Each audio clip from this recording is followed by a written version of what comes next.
Hello everyone, good morning, welcome back to my channel daily blog. এই চ্যানেলে আবারও একটা নতুন ব্লগে তোমাদের সবাইকে অনেক অনেক ভালোবাসা ও স্বাগত জানাচ্ছি। তোমরা সবাই কেমন আছো? আশা করছি সবাই খুব ভালো আছো, সুস্থ আছো, তোমাদের পরিবারও ভীষণ ভালো আছে। আমিও ভালো আছি। আর তোমরা জানোই যে আমি মায়ের বাড়িতে এসেছি। তো আজকে মায়ের বাড়িতে প্রথম দিন সকাল। তো সকালটা অনেকটা তাড়াতাড়ি হয়েছে। 7টা সাড়ে 7টা নাগাদ ঘুমের থেকে উঠেছি। মাম পড়তে চলে গেছে, আর এদিকে গুড্ডু এখনও ঘুমাচ্ছে। তবে আমরা সবাই উঠে গেছি, মাম্মাও উঠে পড়েছে। আর মাম্মা এখন গেছে মাকে নিয়ে দোকানে, মানে ইনফ্যাক্ট সকাল থেকে দুবার দোকানে নিয়ে গেছে, কিন্তু ওর পোষাচ্ছে না। ওকে প্রপার দোকানে ছেড়ে দিতে হবে, ওর যেটা খুশি সেটা ও নেবে। তো মা করেছে কি, এখন গেছে দোকানে নিয়ে গেছে, ওর যেটা খুশি ও নেবে, তারপরে মা টাকা দেবে, চলে আসবে। তো গেছে অনেকক্ষণই, কি কি নিচ্ছে কে জানে, মাকে পুরো লুট করে নিয়ে নিচ্ছে। যাই হোক, আমি আবার সকালে স্নান করে নিয়েছি। অ্যাকচুয়ালি সকালে কালকের থেকে না প্রচণ্ড গরম লাগছিল, মানে অ্যাকচুয়ালি রোদ্দুরে সেরকম একটা বেরোনো হয় না বাড়িতে থাকাকালীন। তো কালকের এতটা রোদ্দুর মানে লেগেছে না শরীরের মধ্যে, মানে পুরো একদম গরমটা ঢুকে গেছে, মানে ঘুমাতেই পারছি না প্রপারলি, এরকম কষ্ট হচ্ছিল বিভৎস। বাড়িতে যে স্নান মানে গা ধুয়েছিলাম কালকে, কিন্তু তাও যেন না গরমটাই মোটে কমছিল না আমার। তো সেই কারণে সকালে ঘুমের থেকে উঠে আগে আমি স্নান দান করে ফ্রেশ হয়ে নিয়েছি। থাইরয়েড ওষুধ খাওয়া হয়ে গেছে। তো এখন একটু চা খাবো, তারপরে আমি যাবো একটা জায়গায়। তো কোথায় যাবো তোমাদের পরে বলবো। তো চলো তোমরা সঙ্গে দেখো, ভিডিওটা দেখতে থাকো। আশা করছি ভিডিওটা তোমাদের ভালো লাগবে। আর ভালো লাগলে অবশ্যই একটা লাইক করে দিও। নতুন নতুন তোমরা প্লিজ আমার চ্যানেলটা সাবস্ক্রাইব করে দিও। আর যারা আমার চ্যানেলটা অলরেডি সাবস্ক্রাইব করেছে তাদের অসংখ্য অসংখ্য ধন্যবাদ এভাবে আমার পাশে থাকার জন্য। চলো সঙ্গে থাকো। মামা, দিদুনের সাথে কি কি এনেছো লুট করে? এই প্যাকেটটা আর এই হাতে দেখাও, এই যে এটা দেখাও। দেখি বাবা, আর প্যাকেটের মধ্যে দেখি, প্যাকেটের মধ্যে কি কি আছে দেখি। লরেন্স এসে ওরিও বিস্কুট, ওরে বাবা, অনেক কিছু এসেছে ওখানে বসে। তাই মাম্মা? আটা নিয়ে এসে প্যাকেট, এই যে একটা, এই যে ওরে টাকা, একটু টাকা, ফোনের দিকে টাকা। তাকাও, ফোনে তাকাও। বলো, আমি দিদুনের সাথে গিয়ে সব কিছু, বলো সব কিছু লুট করেছি। হ্যাঁ, থ্যাংক ইউ দিদুন। হ্যাঁ, বাই বাই। ফ্রিজে আছে দেখ। ও এখানে বাইরে ফ্রিজে রাখিস না, আলাদা করে বাড়া ফ্রিজেই ছিল। তাহলে একটা পার্টিতে দিলে এই বাড়িতে খাবো। কেন নামবো? নামবো না বলতে হয়, তো উঠিয়ে দাও। আর তুমি বাজার করে উঠিয়ে দাও। আর ম্যাগি করে দিচ্ছে তো দিদি ভাই। তো আমি যেখানে রুটি খাচ্ছি, ছানা জিলাপি দিয়ে, যেখানে মিষ্টি দিয়েছে দিদি, এটা দিয়ে খাচ্ছি। আর এই সে গুড্ডুও উঠে গেছে, আমার গুড্ডু বাবা, ও যে আমার গুড্ডু বাবা উঠে গেছে। আর এই যে মাম দেখো রেডি হয়ে গেছে, স্কুল যাবে। আর এখন ম্যাগি করছে ওর বুনুর জন্য, ভাইয়ের জন্য যে ম্যাগি বসিয়েছে। ওখানে ম্যাগি হচ্ছে, বুনুর জন্য ভাইয়ের জন্য ম্যাগি করছে, আর ও একটু খাবে। যাই হোক, তারপর ও স্কুল যাবে। মাম্মা ওটা কেন খুলেছিস? তো ছাড়ো। এই যে এই যে এই যে এই যে দুষ্টু বুড়ি খুলবে, আগে ম্যাগি খাবি তারপরে। তো এইদিকে মাম্মা এই যে ঘুমিয়ে পড়েছে, ওকে ঘুম পাড়িয়ে দিয়েছি। আর গুড্ডু ওখানে এই যে ফোন দেখছে। ফোন বলছে নিস না, হবে না, ফোন লাগবে ওর। বাজে ছেলে হয়ে গেছে, একটা পচা ছেলে। আর আমি বলেছিলাম তোমাদের একটু যে এক জায়গায় যাবো, কিন্তু কি বলতো, যেতে ইচ্ছা করলো না। এই রোদ্দুরের মধ্যে অ্যাকচুয়ালি বেরোতে ইচ্ছা করছে না। মানে যেতে চেয়েছিলাম একটু পরোটা আনতে বাজারে। তো সকালবেলা সব খেয়ে নিই, মানে রুটি রুটি দিয়ে ম্যাগি ট্যাগি দিয়ে সবাই মিলে খেয়েছি। আর যাইনি, যে থাক তাহলে কালকেই যাব, আজকে আর যাবো না। আর মাম সাইকেল নিয়ে গেছে স্কুলে, সাইকেলটা থাকলে তাও একটু যেতাম, কিন্তু তবুও বেরোতে হবে। মানে ওই যে আমার তো রেশন কার্ডটা কী হয়, আমি তো এখানে থাকি না, এবার ওই ফিঙ্গারপ্রিন্টটা দেওয়া হয় না, তার জন্য ব্লক হয়ে গেছিলো।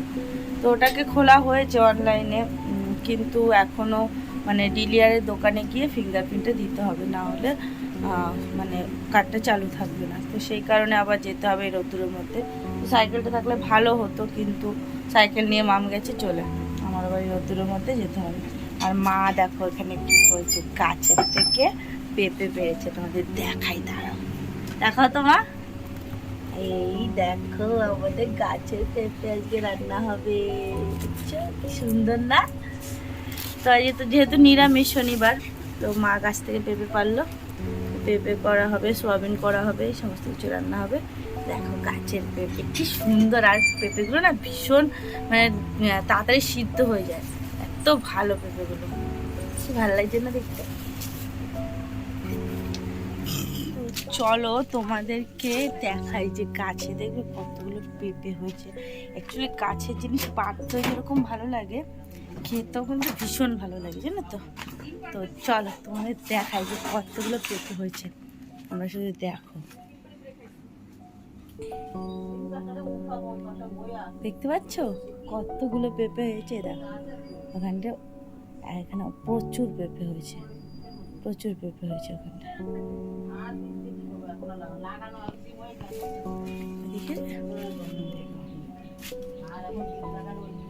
হ্যাঁ দেখেছ, দেখতে পাচ্ছ, হ্যাঁ অনেকগুলো অনেকগুলো পেঁপে হয়েছে।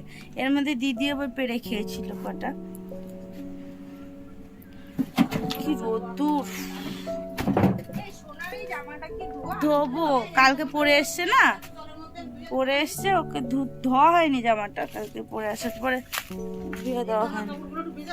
তো ভাবছো হয়তো এইমাত্র বাড়িতে দেখলাম, এটা আবার কোথায়? তো তোমাদের তো বলেছিলাম যে আমি একটু বেরোবো, রেশন দোকানে যেতে হবে। আরে না না, এটা কিন্তু রেশন দোকান না, এটা একজনের বাড়ি। তো এটা কাদের বাড়ি, কোথায় এসেছি সেটাও তোমাদের অবশ্যই জানাবো, আর এই বাচ্চাটাওকে সেটাও তোমাদের বলবো। তো ও আমাকে না এখানে দুষ্টু কোকিল গানটা নাচ করে দেখাচ্ছিল, যেহেতু গানটা দিলে এখানে কপিরাইট আসতে পারে, সেই কারণে আমি গানটাকে মিউট করে দিয়েছি। তো তারপরে এখান থেকে বেরিয়ে আমি তারপরে গিয়েছিলাম রেশন দোকানের ওখানে। তো তোমাদের তো বলছিলাম এই যে যাবো রেশনের ওখানে, মানে বায়োমেট্রিকটা দিতে। তো দেখো বেরিয়ে পড়েছি, কি প্রচণ্ড রোদ্দুর, আর মামটা সাইকেলটাও নিয়ে গেছে, না হলে আমি একটু সাইকেল নিয়ে তাড়াতাড়ি করে চলেও যেতে পারতাম। আর যেতে গিয়ে হঠাৎ করে না, মানে আমি আগে পড়াতাম তো, মানে বিয়ের আগে, তো যে স্টুডেন্টটা আমার প্রথম, মানে ওকে পড়িয়েছিলাম, তো ওদের বাড়ির সামনে দিয়ে আসতে হয়, তো দেখা হয়েছে, আমাকে ডাকলো, গেলাম, একটু মিষ্টি দিল, তালের বড়া দিল, এই খেলাম। আমি বলছি আমি বসবো না, আমার অনেকটা তাড়াতাড়ি যেতে হবে, লেট হয়ে যাবে। তো শুনবে না কিছুতে, বললো আসো মিস আসো। তারপরে ওর মা, মানে বৌদি, তারপরে জেঠি, সবাই মিলে ডাকলো, এই জন্য গেলাম।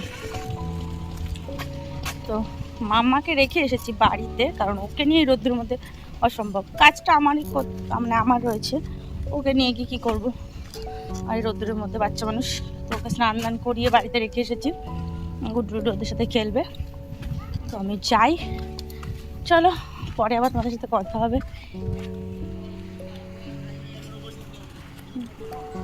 তো এই মাত্র কাজ কমপ্লিট হলো, তো করে এখন বাড়ি থেকে যাচ্ছি।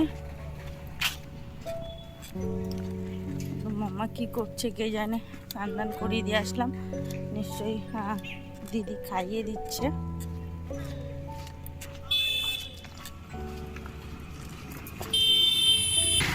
মানে বলে এসেছিলাম দিদিকে যে ওকে খাইয়ে দে, মা রান্না হয়ে গেছিলো, তো সিদ্ধ ভাতটা নামিয়েছিল, তো বললাম যে তাহলে ওকে খাইয়ে দে।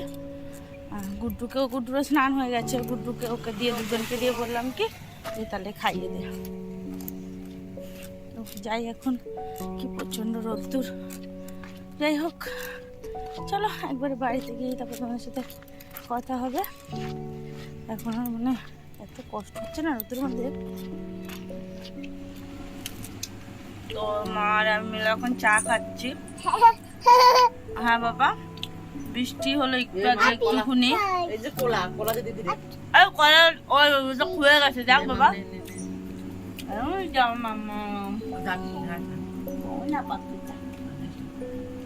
খাচ্ছে, খাওয়া বৃষ্টি হলো একটু, ওই জন্য আর বেরোলো, মানে বেরালাম না, ভেবেছিলাম একটু বেরোবো বাজারে দিকে। আর দিদি আছে ওর এক্সরে রিপোর্টটা আনতে, তারপরে একটু ডক্টর দেখি, তারপরে আসবে, কারণ ওর হাতের যন্ত্রণাটা এখনো কমছে না। আর এই যে গুড্ডুটাকে, এই দে মাম, গুড্ডুটাকে কি করেছি দেখবে তোমরা, ওকে বেঁধে রেখেছি, আসামি বেঁধে রেখেছি ওখানে। এই আসামিটা খুব বিরক্ত করছি, আসামিটাকে ওখানে বেঁধে রেখেছি। আর এই দেখো, এই হলো আমাদের আসামি, আসামিকে বেঁধে রেখেছি। এইসব আসামিকে ছেড়ে দেওয়া দিতে নেই, খুব মানে বিরক্ত করছে, ওই জন্য আমি চা দেবো ওখানে। হ্যাঁ একটু চাটা বিস্কুট টিস্কুট চাল ছোলা দিও। ওখানে আসামিকে বেঁধে রেখেছি, আসামিকে তারপরে খেতে দেবা। তুমি কত কম বলো, এখানে বসে বসে থাকো। ওই দেখ, বান্ধাকপি। বেশি বেশি খাই কি বেশি বেশি? হ্যাঁ? আমার কাছে? হুম? সন্ধ্যার সময় চা খাওয়ার পর থেকে আর কোনো ভিডিও সেভাবে আমি শ্যুট করতে পারিনি। অ্যাকচুয়ালি ইচ্ছাই করছিল না, কারণ তোমাদের বললামই যে দিদি এক্সরে রিপোর্টটা আনতে গিয়েছে, ওর রিপোর্টে কী বেরোয় না বেরোয় সেটা নিয়ে একটা টেনশন কাজ করছিল। সেই কারণে অ্যাকচুয়ালি ভিডিও করতেও ইচ্ছা করছিল না। তারপরে দিদি বাড়ি আসার পরে রিপোর্টটা শোনার পর থেকে তো আরও বেশি টেনশনে কাজ করছিল। অ্যাকচুয়ালি ও রিপোর্টটা নিয়ে আসার পথে এমার্জেন্সিতে ডক্টর দেখিয়ে এসেছিলো। তো যেহেতু এমার্জেন্সিতে জেনারেল ডক্টর ছিলেন, কোনো অর্থোপেডিক্স ছিলেন না, তো সেই কারণে উনি বেসিক যেটুকুনি জানানো সেটুকুনি জানিয়ে দিয়েছেন, মানে রিপোর্টটা দেখে রিপোর্টে কী আছে না আছে সেটুকুনি উনি জানিয়ে দিয়েছিলেন, আর বাকিটা বলেছিলেন অর্থোপেডিক্সকে দেখাতে। তো ওর রিপোর্টে দেখা যাচ্ছে যে ওর হাতে যেই জায়গাটা চোট পেয়েছে সেখানে নাকি ফ্র্যাকচার হয়ে গেছে। তো কালকে সকালে দেখা যায় অর্থোপেডিক্স দেখানো হবে, তারপরে উনি কী বলে না বলে সেই অনুযায়ী সমস্ত ব্যবস্থা করা হবে। আর এই ভিডিওটা হলো রাত্রি তখন 12:30 মতো বাজে। তখন হঠাৎ করে আমার এত পরিমাণে অ্যালার্জি শুরু হয়েছে, তোমাদের কি বলবো, মানে অ্যালার্জির চোটে আমি নিঃশ্বাসটা পর্যন্ত নিতে পারছিলাম না, নাক মুখ পুরো বন্ধ হয়ে আসছিল, গলা ব্যথা করছিল, কাশতে কাশতে আমার বমি হয়ে যাওয়ার মতো এরকম পরিস্থিতি তৈরি হয়েছিল। তো সেই সময় মা বলল তাহলে আমি তোকে একটু গরম জল করে দিচ্ছি, একটু ভাপ নে, হয়তো তোর স্বস্তি লাগবে। তো সত্যি কথা বলতে গরম জলে ভাপটা নেওয়ার পরে না আমার মানে একটু ঘুমোতে পেরেছি, না হলে যে কী কষ্ট হচ্ছিল তোমাদের কি বলবো, বলে বোঝাতে পারবো না। এই ডাস্ট অ্যালার্জি যাদের আছে তারা নিশ্চয়ই জানে যে এর জন্য কি, মানে এই অ্যালার্জি যদি শুরু হয় না যে কতটা পরিমাণে কষ্ট হয়। তো আমি মানে ভগবানের কাছে বলবো শত্রুকেও যেন, মানে আমার শত্রুকেও যেন এরকম ডাস্ট অ্যালার্জি না দেয়। Hello everyone, good morning, welcome back to my channel daily blog. এই চ্যানেলে আবারও একটা নতুন ব্লগে তোমাদের সবাইকে অনেক অনেক ভালোবাসা ও স্বাগত জানাচ্ছি। তোমরা সবাই কেমন আছো? আশা করছি সবাই খুব ভালো আছো, সুস্থ আছো, তোমাদের পরিবারও ভীষণ ভালো আছে, আমিও ভালো আছি। তবে ওই যে আমার মানে দুদিন ভালো থাকি, তো দুদিন পরে আবার শরীর খারাপ, মানে আমার শরীর খারাপ বলতে একটাই, ঠান্ডা লাগা, গলা ব্যথা, মানে প্রচুর ডাস্ট অ্যালার্জি আছে। তো আমার কী হয়েছে মাম্মা, যে কারণে আমার না মানে কদিন অন্তর অন্তরই মানে প্রায় ঠান্ডা লেগে যায়, কারণ একটু যদি ধুলোবালি নাকে মুখে যায় না, তারপর থেকে যে হাঁচি শুরু হয়, তারপরে ঠান্ডা লাগা, গলা ব্যথা, মানে কি বলবো, প্রচুর কষ্ট হয়ে যায়। তো এই বাড়িতে আসার পরেও আবার এরকম প্রবলেমটা হয়েছে। এখন ওই বললাম কদিন আগে জ্বরের থেকে উঠলাম, একটু ভালো ছিলাম, তারপরে আবার এখন দেখো কি প্রবলেম। তো আমার তো এইভাবে ঠান্ডা লেগেছে, এইটা প্রবলেম। আর দিদির বললাম না, মানে প্রথমে ভেবেছিলাম হয়তো কিছু হয়নি, কিন্তু সত্যি কথা বলতে দিদির মানে কি বলবো, হাতের এই পোর্শনটায়, এই যে এই জায়গাটায় হাড়টা ফ্র্যাকচার হয়ে গেছে, জানো তো। এক্সরে রিপোর্ট বেরিয়েছে কালকে দেখলাম। তো এমার্জেন্সিতে দেখিয়ে এসেছিলো রাত্রেবেলা, ওই রিপোর্টটা নিয়েই তো ওখান থেকে বলে দিল যে ফ্র্যাকচার হয়েছে, অর্থোপেডিক্স দেখাতে হবে। তো সেই কারণে দিদি আবার গেছে, আজকে 11:30 নাগাদ ছিল ডাক্তার, কিন্তু ডাক্তারটা আসেনি। তো 6টা নাগাদ আবার ডাক্তার আছে, অন্য একটা জায়গায় বসবে, তো ওনাকে দেখাবে, সেই কারণে নামটা লিখিয়ে এসে মানে আসছে দিদি। আর আসার সময় একটু মানে মাংস নিয়ে আসছে, যেহেতু বাজারের দিকে গেছে একবারে। আর ওকে ছাড় বাবা, ও আসার সময় একবারে চিকেন নিয়ে আসবে। তো বিকেলে দেখি কি বলে ডাক্তারের, ভয় লাগছে এরকম, মানে এখন বেল দেবে না প্লাস্টার হবে না কি, মানে কিছু বুঝতে পারছি না। ওরা একজন আমার চেনা জানা ছিল ফিজিওথেরাপি করান উনি, তো উনি আবার বললো যে বেশি প্রবলেম হলে নাকি আবার অপারেশন করতে হতে পারে। ভাল লাগছে না, জানি না শুনে কথাটা। এখন যতক্ষণ অবধি ডাক্তার দেখছে কিছু বুঝতে পারছি না, বলতে পারছি না কি সমস্যা। মানে ফ্র্যাকচার তো হয়েছে, এখন এটাকে কতটা কি সেটা তো আমরা বুঝতে পারবো না, অর্থোপেডিক্স দেখলেই বুঝবে। এখন জানি না, ঠাকুর ভরসা। ভেবেছিলাম হয়তো সেরকম কিছু হয়নি, জানি না, ভগবান উপর সমস্তটা। এই জন্য না ভালো লাগছে না কোনো কিছু। আগে তো নিজের শরীরটাও ভালো না, তারপরে এরকম কথা শুনে মানে মনটা সবার খুব খারাপ হয়ে গেছে। এবার মাও এই মুহূর্তে হয়তো কাজেও যেতে পারবে না, কারণ ওর যদি এরকমভাবে হয় তাহলে ওকে রেখে তো যেতে পারবে না। মানে প্রত্যেকটা মানুষের সমস্যার মধ্যে পড়ে গিয়েছে। জানি না, ঠাকুর ভরসা, ঠাকুর সবটাই হয়তো ঠিক করে দেবে। যাই হোক, মাম্মাকে আমি স্নান করিয়ে দিয়েছি, আমি স্নান করে নিয়েছি। আর সকালের দিকে গেছিলাম আমিও বাজারের দিকে। আমি গিয়ে ডাক্তারের খবর নিয়ে এসেছিলাম যে কোথায় কখন বসবে। আমি গেছিলাম কচুরি আনতে, সকালবেলা সবাই মিলে কচুরি খেয়েছি, আর ওদের খিচুড়ি করে দিয়েছিল মানে মাম্মা আর ওদের। তো আমি খোঁজ নিয়ে আসলাম, তখন এসে দিদিকে বলেছি, তারপর দিদি গেল, বললো কি না ডাক্তারটা আসেনি, যেহেতু কোনো পেশেন্ট নেই। আর আমি তখন নামটাও লিখে আসিনি, সেই কারণে মানে বাড়ি এসে বললাম, তারপরে ও যাবে কিনা সেটা সেই টাইমের তো কোনো ঠিক ছিল না।